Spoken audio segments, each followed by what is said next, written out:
এবার তীব্র দাবদাহের মাঝে সুন্দরবনের গহীনে ভয়াবহ অগ্নিকাণ্ডের ঘটনা ঘটেছে।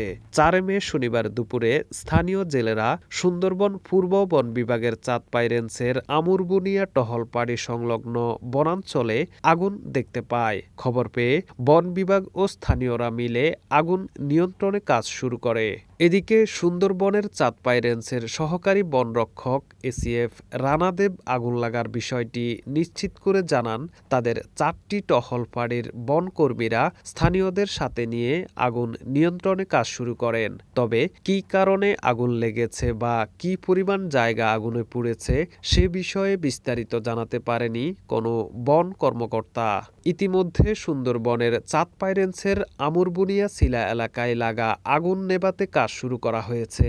আজ ৫ মে রবিবার সকাল ৯টা থেকে বনরক্ষী ফায়ার সার্ভিসের পাশাপাশি এ কাজে যোগ দিয়েছে নৌবাহিনী, কোস্টগার্ড ও বিমান বাহিনীর একটি হেলিকপ্টার।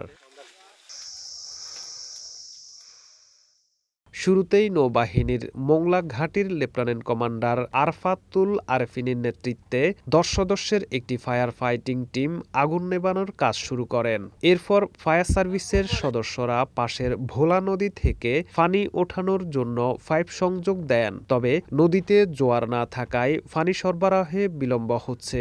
ফায়ার সার্ভিস ও সিভিল ডিফেন্স বাগেরহাটের উপপরিচালক মামুন আহমেদ জানান, রবিবার সকালেই সুন্দরবনের আগুন নেভাতে তাদের ৫টি ইউনিট ঘটনাস্থলে এসেছে। এর মধ্যে মোংলা, মডেলগঞ্জ, শরণখোলার ৩টি ইউনিট কাজ শুরু করেছে। বাকি ২টি ইউনিট স্ট্যান্ডবাই রাখা হয়েছে। তবে বনের পাশে ভোলা নদীতে এখন বাটা থাকায় আগুন নেভানোর কাজে পাইপ সহ অন্যান্য সরঞ্জাম নেওয়া যাচ্ছে না। সুন্দরবনের আগুন নেভানোর কাজে বনরক্ষীদের পাশাপাশি অন্যরা কাজ করছে জানিয়ে পূর্ব সুন্দরবনের বিভাগীয় বন কর্মকর্তা কাজী নুরুল করিম বলেন, গতকাল নানা প্রতিকূলতায় আগুন নেভানোর কাজ শুরু করা যায়নি। তবে আজ রবিবার সকাল থেকে এই কাজ শুরু করা হয়েছে। এতে ফায়ার সার্ভিসের পাশাপাশি নৌবাহিনী, কোস্টগার্ড ও বিমান বাহিনীর একটি হেলিকপ্টার যোগ দিয়েছে। স্থানীয় এলাকাবাসীরাও সব রকমের সহযোগিতা করছে বলে তিনি জানান।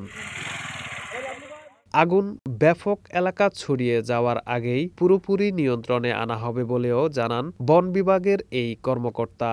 সাংবাদিকদের এক প্রশ্নে ডিএফও কাজী নুরুল করিম বলেন, কী কারণে কিভাবে আগুন লেগেছে তার এখনো সঠিক কোনো কারণ জানা যায়নি। তবে স্থানীয়রা এক একজন এক এক তথ্য দিচ্ছে।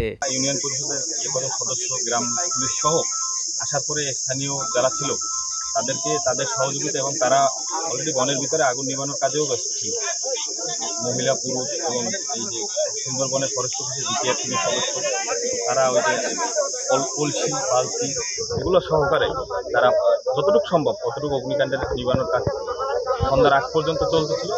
যে ধরছে এটা তো আর কোনো জায়গায় তো জায়গায় জায়গায় আগুন জ্বলতে আছে। আমরা তো পানি প্রচুর বনে হেঁটে টানতে আছে, ওই ড্রেন অল্প অল্প পানি আছে, কিনছি নিজেই সেই পানি ডুয়াই নিয়ে মাইনি যে আগুন ধরিয়ে ওঠে এই যে অল্প অল্প মোটামুটি আর কি। কিন্তু ফায়ার সার্ভিস ছাড়া তো বহুত এরিয়া লইয়া যাচ্ছে জায়গায় জায়গায়। সব তথ্য আমলে নিয়ে পূর্ব সুন্দরবনের চাঁদপাই রেঞ্জের সহকারী বনরক্ষক রানাদেবকে প্রদান করে ৩ সদস্যের তদন্ত কমিটি গঠন করা হয়েছে। কমিটির অন্য ২ সদস্য হলেন চাঁদপাই রেঞ্জের জিউধার স্টেশন অফিসার মোহাম্মদ ওবায়দুর রহমান এবং ধানসার স্টেশন অফিসার মোহাম্মদ রবিউল ইসলাম। আগামী ৭ কর্মদিবসের মধ্যে আগুন লাগার সঠিক কারণের প্রতিবেদন জমা দেবেন এই কমিটি।